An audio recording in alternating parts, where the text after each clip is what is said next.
Hello everyone! Okay, so this may actually be the most excited I've been to do a video, definitely in a very long time, and possibly ever.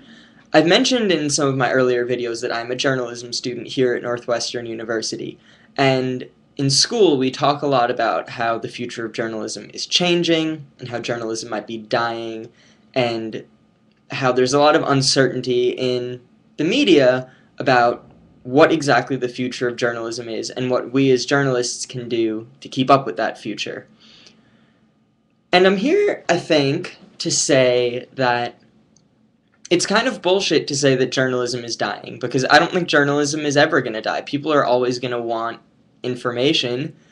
It's just a matter of how people want to get that information that's changing. And frankly, journalists and everyone, I think, is just a little bit afraid of change. And that's okay. I mean, change can be kind of scary.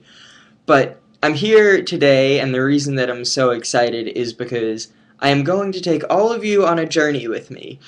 I had this thought the other day that people don't want...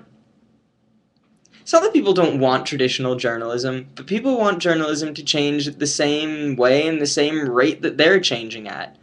So I think that part of the future of journalism could very well be someone like me, a vlogger, coming to you and sharing with you stories.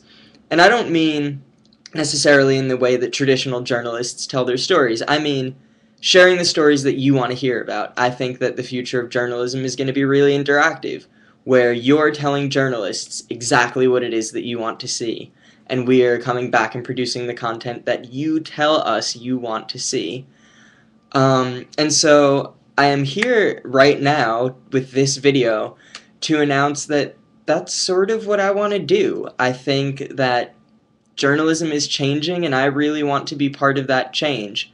I don't know what stories exactly it is that I want to do yet, though, because I want people to tell me what it is they want to see.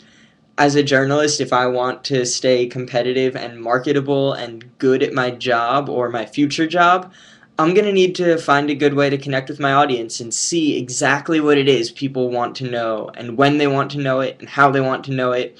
And so I am making this video to tell you all that I am hopefully going to be starting a web series of small news vlogs, because I want to experiment with exactly what it is that the future is going to bring for this.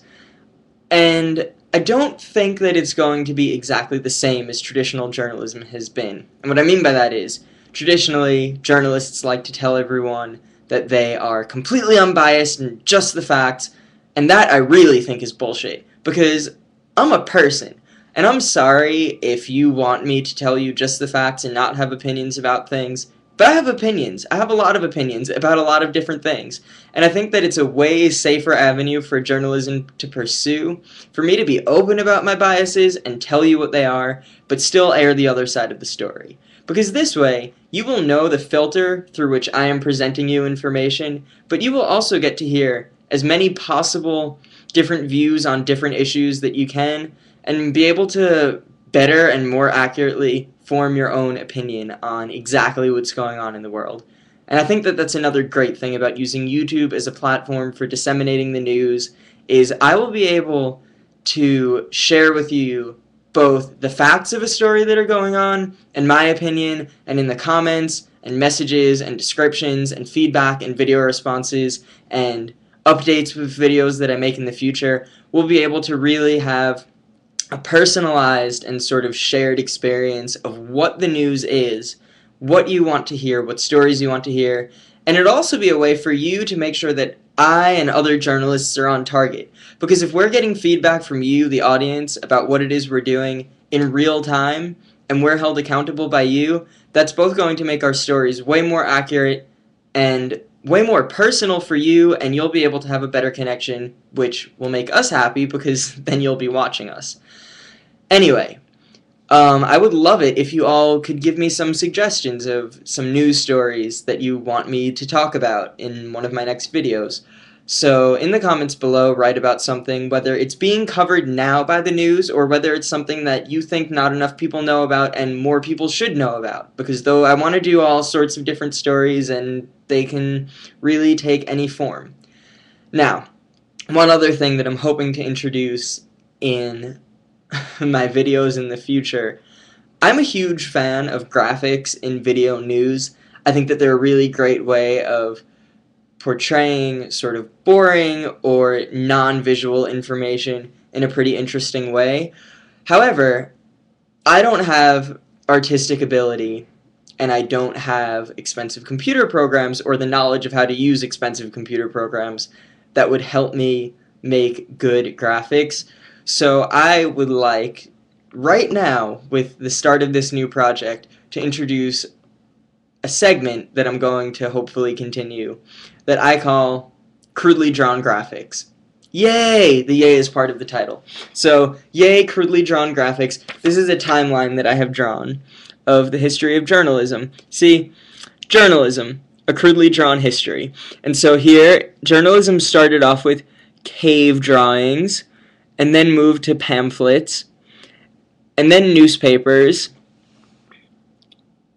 and then TV, and computers, and iPhones.